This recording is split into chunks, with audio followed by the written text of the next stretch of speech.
Hey, officer. Good morning. If you are headed into your shift this morning, you're going to work. If you have been at work all night long, you're getting off your shift. Hey, man, this right here, this could be just the place for you. I'm Brett. I am a retired state trooper, and what I do is we get on here this morning, every weekday morning at 7 a.m., and we read the Bible. I'm going to read you a chapter. This week we are doing Philippians, and we're going to do the last chapter in Philippians this week. We're going to do Philippians chapter 4. We're going to read it, and we're going to talk about it. Now, you got, if you feel led to, I'd appreciate it if you would follow me, like it, and if you got any comments, feel free to drop those down there. If questions, I'll answer them as best I can. All right. Let's get started. Philippians chapter 4, verse 1. Man, Philippians. Paul is writing this again. Remember, he's writing it from prison. All right. But he's talking about there's joy in giving. Overall, there's joy in giving. That's what Paul is talking about. So verse 1, it says, "So then, my brothers, you are dearly loved and longed for, my joy and crown. In this manner, stand firm in the Lord." Dear friends, notice what he said right off the bat, guys. He said, because you got to talk about, you got to remember where we were at yesterday, what we were talking about yesterday. Paul did not say, hey, just try harder. No, he said, stand firm. Stand firm, guys. And as, in our world, in law enforcement, in first responder world, we got to stand firm under criticism. We got a lot of people out there who can't do what we do, but they won't tell us how to do it. Whether it's keyboard warriors or whether it's, it doesn't matter, man. And I know it's that way in a lot of professions nowadays. People have really become emboldened thinking they can tell everybody else what to do, but they don't understand because they've not been in the ditch at the middle of the night. They've not been to that house and gone to serve that warrant, and somebody say, hey, man, I'm not going to jail. They've not gone to tell that family member that the other one's not. They've never done what we've done, what we do. All right. And so they feel free to criticize. Well, guess what, guys? That just adds weight to us. But that's what Paul's telling us. We got to stand firm. Stand firm in our relationship with Jesus Christ, even in that criticism. Stand firm when your morale is low at your workplace, and be committed. I'm not going to be the one to add to that. I'm not going to be the complainer. I'm not going to be the negative Nelly. I'm not going to do that. Stand firm in our faith. And, you got to stand firm even when the culture shifts on us. All right. Things are going to change, guys. If you are like right now in the state of North Carolina, this is an election year for sheriffs. All right. And so, your culture can change. And just like that, one day, one guy, and he has one philosophy, and the next day you got a new boss, and he may have, or she may have, an entirely different philosophy. And so you've got to remain firm. You've got to stand firm in the middle of all that chaos, in the middle of all that. And you know how you can do that?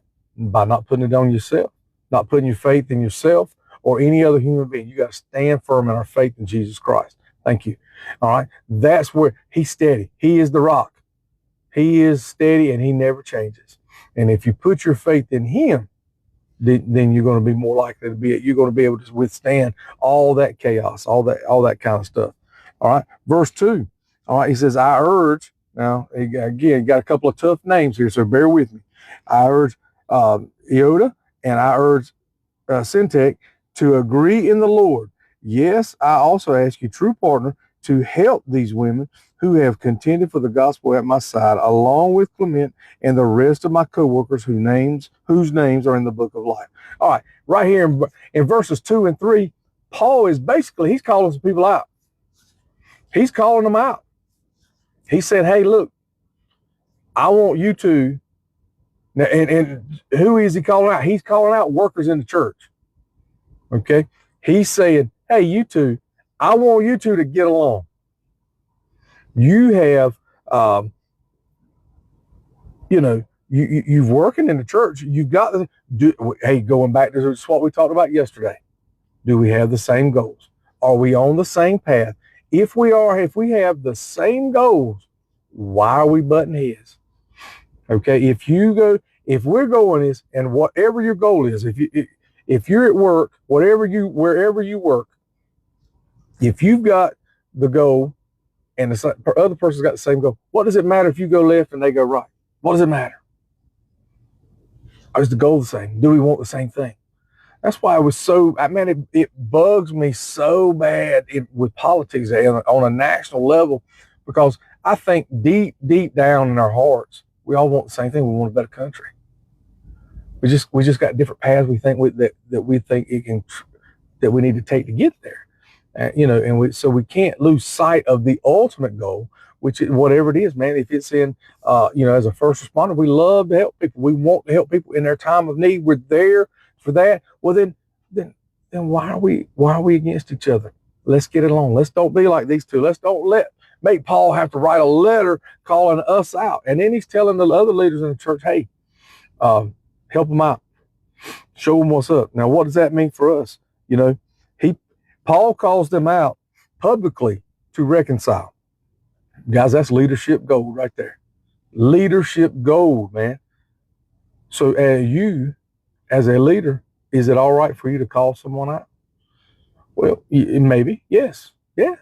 Okay. So what it is two people have the same mission, but they're divided, then the whole team suffers.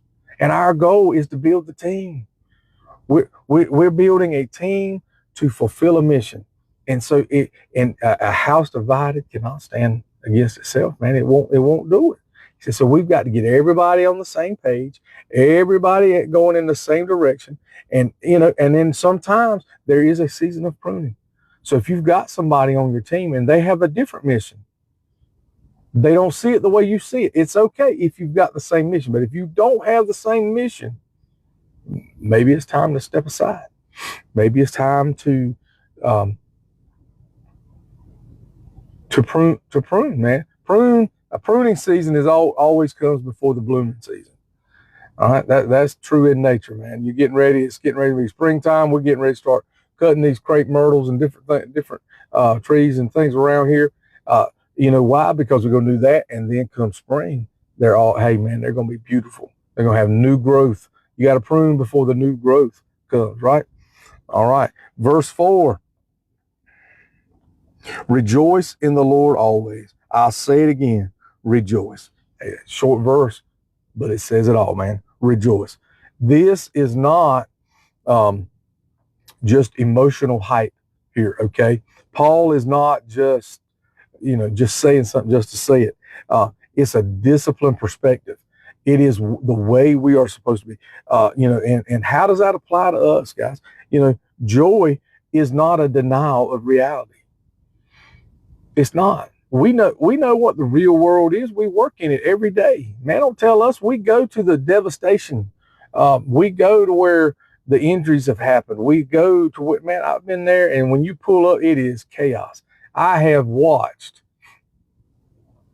the mother cry as they were doing CPR on the child.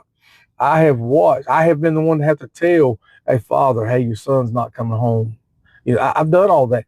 And to be in the middle of that, so I'm not denying that the reality of the world. I'm not doing that.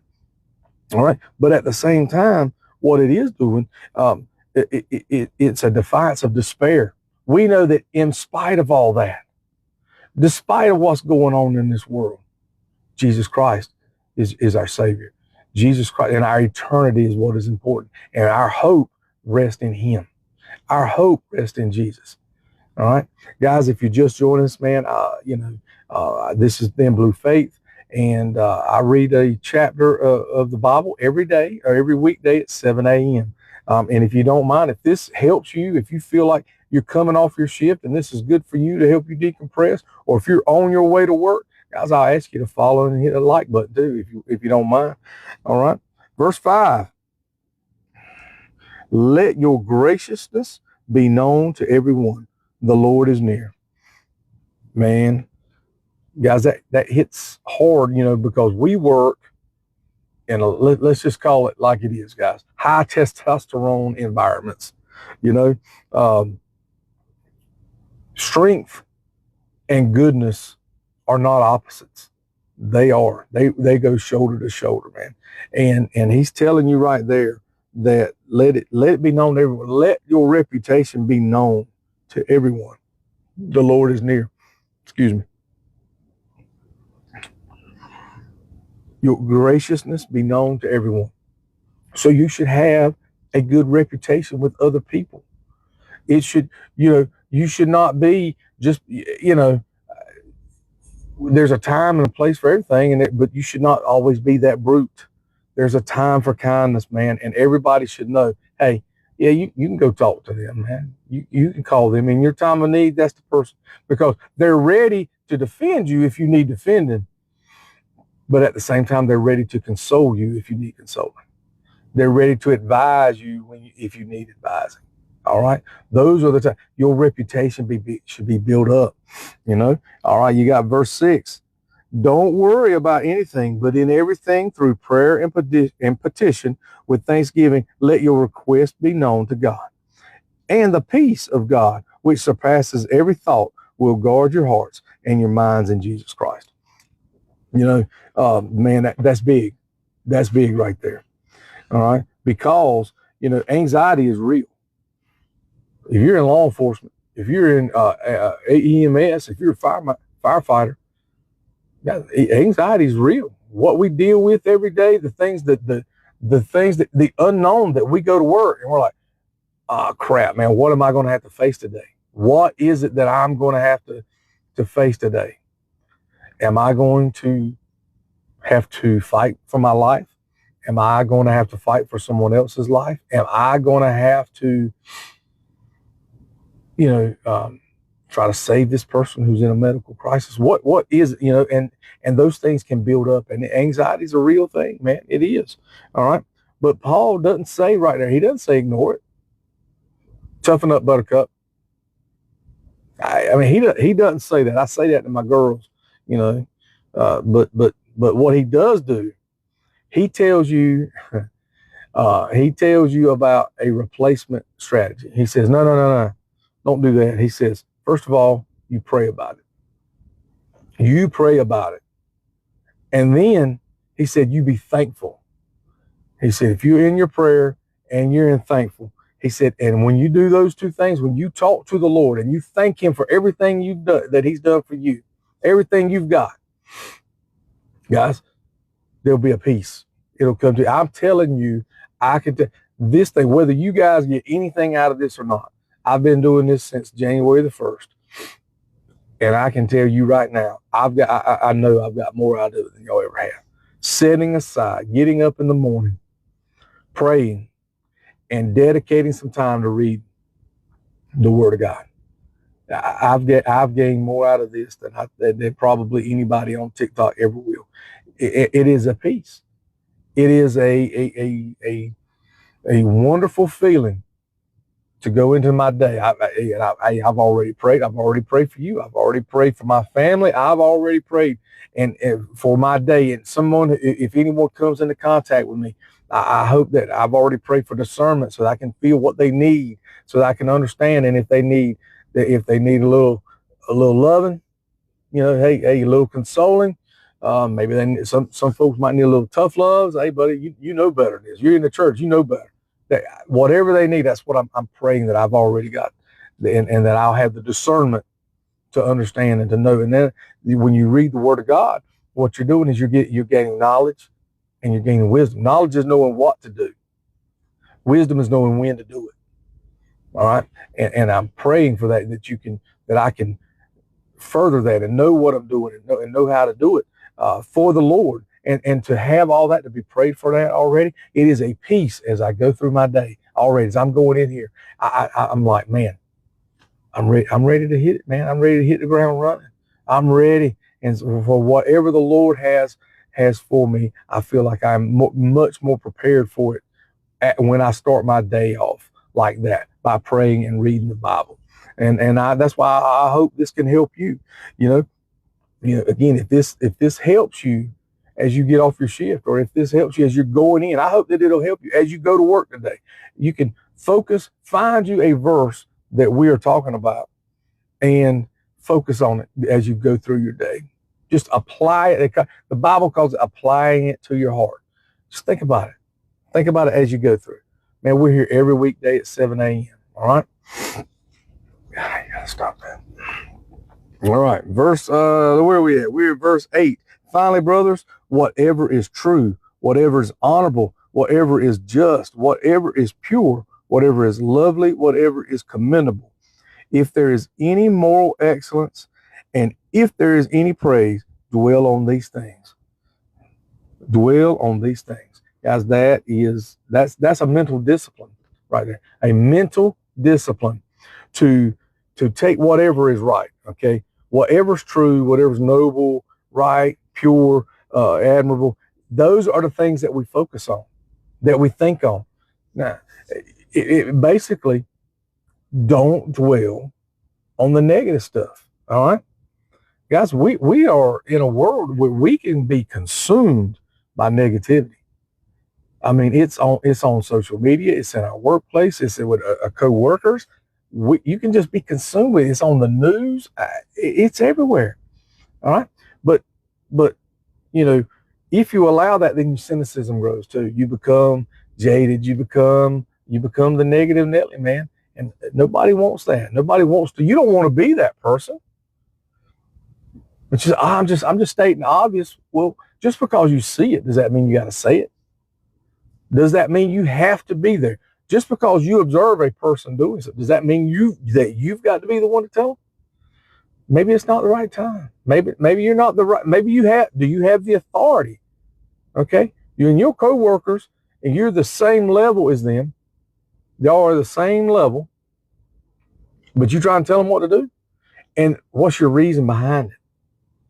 Are you trying to help them? Say, hey, man, that looks like a mistake. I don't know that I would necessarily do that the way you're doing it. Certainly, that's all right. But, if you just, being negative and you're going to go behind their back, go to the break room, and you're going to talk about little Joey, man, don't be that person. Don't be that. Don't be consumed with negativity. Keep your mind positive. And this is not the Joel Osteen, positive thinking. I'm not that guy, but the Bible here, this is not me. These are not my words. This is the Apostle Paul.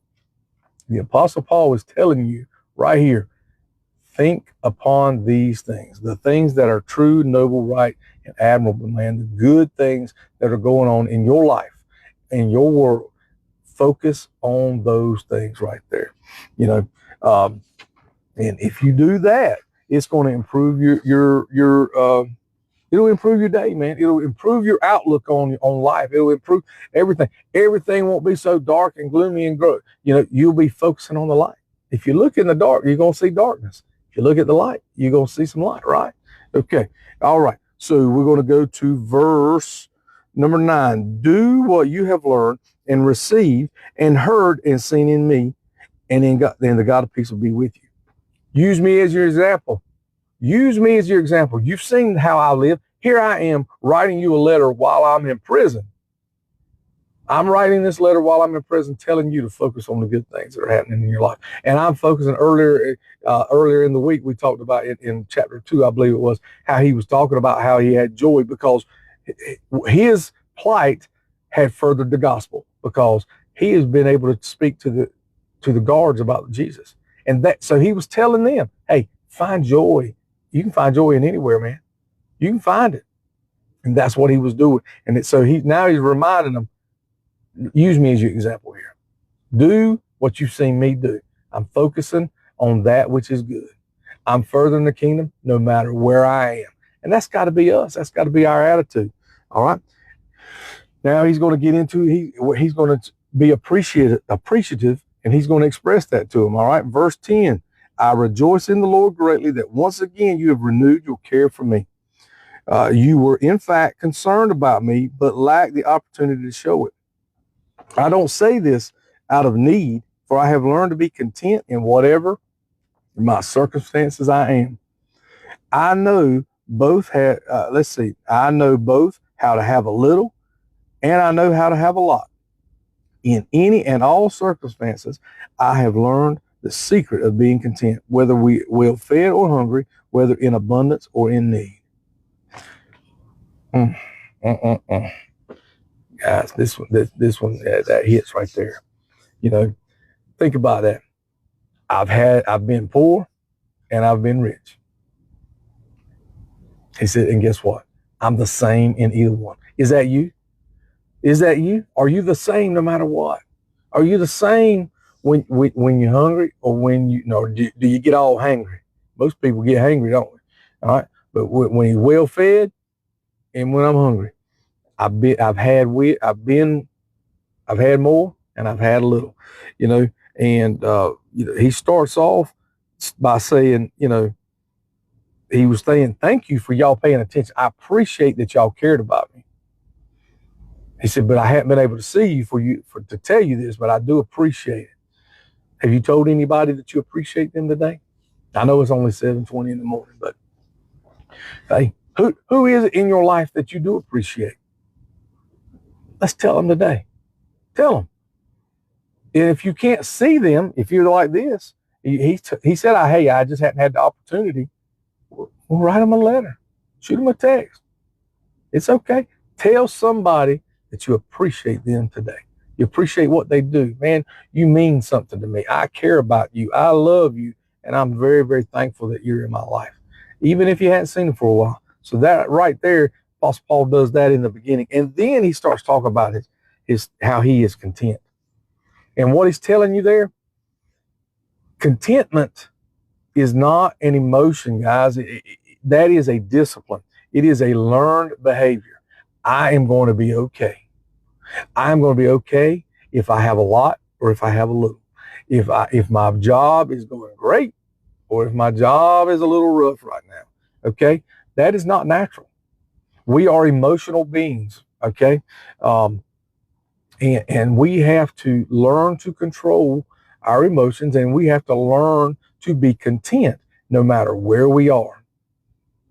Most of us. Some folks, it looks like they could be living on the street and they'd be, hey, I'm completely okay with it. I don't understand that, but I'm just saying, when you are living for the Lord, you have to be content. And no, I don't know why, this prayer hadn't been answered. I don't know why I'm going through this trial. I don't understand it, and I don't know. But whatever's going on, I know if I'm in a hard time, either I've caused it, it's a poor decision on my part, and God's allowing me to learn a lesson, or God's put me in this position right now to do something, to grow me, to learn, to do something, and these things, that this is a learned behavior. It is not automatic. We don't default to this. It's not automatic, So now how does that affect us as first responders, man, at work? You waiting on that promotion? It's coming in time, man. Do your job today. Do your job, whatever your job is today, that's what you need to be doing. Certainly we need to be, if there's a way for advancement, maybe it's your education, maybe it's some training that you need, furthering yourself so you have a better resume for that time when that comes. All right. But you got to wait. It's in the right time. Okay. Watching others, man, be glad for other people. Be happy for other people. Somebody else gets it. Hey, wasn't my time. Just wasn't for me. I've done that. I mean, I did it for years. I mean, I went in front of the promotion board and I made the list a couple of times, but I mean, there were a few times when I didn't make the list. And then one year I made the list and I didn't get it anyway. They never got down to me. Hey, man, it was somebody else's time. But you have to be content where you're at. I was happy being a trooper, So when you try to get promoted and you don't get it, that doesn't mean the person who did get it, maybe they're very deserving. Maybe they were just better. How about that? It's not always politics. It's not always favoritism. Okay? I'm not going to say that never happens, but it's not always, guys. So we're watching other people. Hey, comparing our departments, man. They do this. I mean, Apex PD is blowing it up right now on the internet right now. Their chief has come out and made some grand announcement, and it looks really, really made me want to go work for him. I'm like, heck yeah, man, I can go work for that. And it's 2 hours from home. I'm not driving that far, you know. But I don't know. Is it truly as good as making it sound? I don't know. But by comparing their department to my department, you know, it may not be as much as good as they say it is. I hope it is. Excuse me.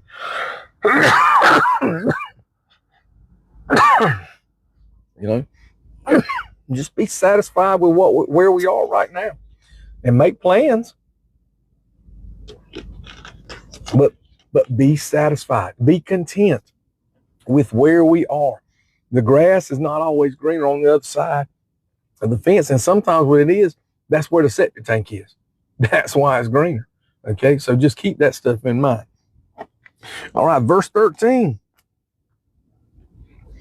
Oh, let's see. I am able to do all things through him who strengthens me. Guys, that right there, it's a fantastic verse. Okay, but it is the most misused verse, I think, in our culture today. And I love, I respect the heck out of Tim Tebow and all that he has accomplished and all the things that he has done outside of sports. But this goal, this verse is not about crushing our goals in sports.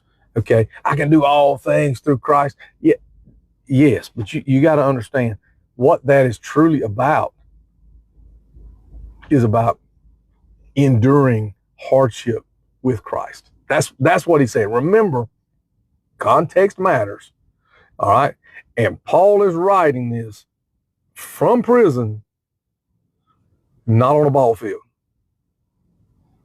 All right, so it's just a misused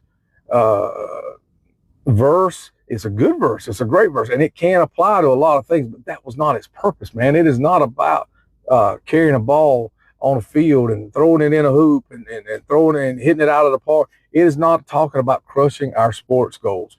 That verse is talking about hardship and overcoming the hardness in life, the things that are crushing to us in our lives. Saying, with Christ, you can absolutely overcome those things. You can overcome the loneliness. You can overcome the heartbreak. Okay, that's what it's talking about. Through Christ, man, I can do all things in Christ who strengthens me. All right.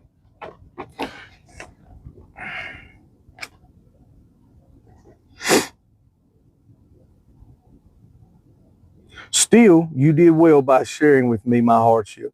You took part in it. All right, verse 15. And you, Philippians, know that in the early days of the gospel, when I left Macedonia, no church shared with me in the matter of giving and receiving except you alone. He's acknowledging you guys were the only ones that helped me. Nobody else would help me, but you did. Are you that guy? Are you the one that would help? All right. For even in Thessalonica, you sent gifts for my needs several times. Not that I seek the gift, but I'm having trouble this morning. Not that I seek the gift, but I seek the profit that is increasing to your account. All right, he's telling you right there. He said, it's not about me. He said, you're increasing your account by being a giver, by being a good person, by being a helper. He said, it's actually helping you. You helping me is helping you. But I have received everything in full, and I have an abundance. I am fully supplied, having received from Epaphroditus, Epaphroditus, what you have provided, a fragrant offering, an acceptable sacrifice pleasing to God. And my God will supply all your needs according to his riches in glory from Jesus Christ. Guys, that right there, he'll fulfill, that's a provision message, man. He's going to provide everything that you need. Again, this is one of those verses that it tends to be misused, guys. He will provide everything that you need. This is not God will fund all of your ambitions. That is not what this says. All right. God will sustain your mission. That's what he was talking about here. Paul was on a mission to to spread the gospel, to plant churches, to go everywhere. And he said, God, and the church here at Philippi, the people that he's writing a letter to, were helping him. They had been giving to Paul the whole time. And Paul is letting them know he's going to supply everything you need so you can keep doing the mission. You can keep doing what you're doing. God will supply everything you need for that. Okay? Not, Lord, I really want a Tesla. No, man. No, what are we doing? No, man. No, what are we doing? No, that's not how this works. All right? Verse 20. Now to our God and Father be the glory forever and ever. Amen. Greet every saint in Jesus Christ. Those brothers who are with me greet you. All of the saints greet you, but especially those from Caesar's household. The grace of the Lord Christ Jesus be with you in your spirit. All right? That is all of Philippians 4, guys. And right there, he's just saying thank you. He's just saying thank you. And, appreciate everything you've done for me. And please go with Jesus Christ as you continue to do what you're doing. All right? That's what he's saying. And he's being thankful for his friends. Are you thankful for your friends? Have you told them that today? Have you told somebody, man, I appreciate you, man. Thank you so much. You're doing a great job. Keep doing what you're doing. Have you told anybody that today? Well, do it, man. Find somebody at your workplace. They're gonna look at you like you got a third eyeball. Like, what the heck? Hey, man. But you're gonna focus today as we go through. It's Friday. Let's focus on the things that are good in our lives. Let's focus on the things that are good in our lives, and let's find somebody and let's lift them up. Let's tell them thank you, man. I appreciate you. When I was in that hard time, you spoke kind to me. It can be just that simple, man. You were good to me, man. I appreciate that. I really, really do, man. So now you can be on. Now I want you to be on both sides of that. I want you to be able to appreciate it when somebody's doing that to you, for you, and at the same time, be that person that's good to somebody else. Be that person, and then you'll never know, man. It may be a week or two, maybe a year from now, somebody will come to you and say, "Hey, look, when I was having that hard time, when Mama was sick, you helped me out, man. Those were you gave me some words of encouragement, man. I really appreciate that. And the whole time, what you're doing, you're sharing the gospel. That is a manner, and when you're sharing Jesus Christ with them, man. And you never know where that'll lead. If they're lost, that may lead right to where you're able to lead them to Christ, man. You never know where the opportunity is going to come up. All right, guys. Again, if you're just jumping in here, guys, it's Thin Blue Faith. We get on here every weekday morning at 7 a.m. Read a chapter of the Bible, guys. And if this thing has helped you before your shift, I really hope that, and I hope that it has. If it can help you focus on something positive, find something good before you go on your shift, and you focus and think about this as you go through your day. All right. I hope that you like and follow us. And if you are coming off of your shift, if you're getting off work right now, and I hope that it helps you, maybe help you decompress a little bit before you go lay down, go get you some rest. All right. I hope that you'll give me a like and a follow. Appreciate that a lot.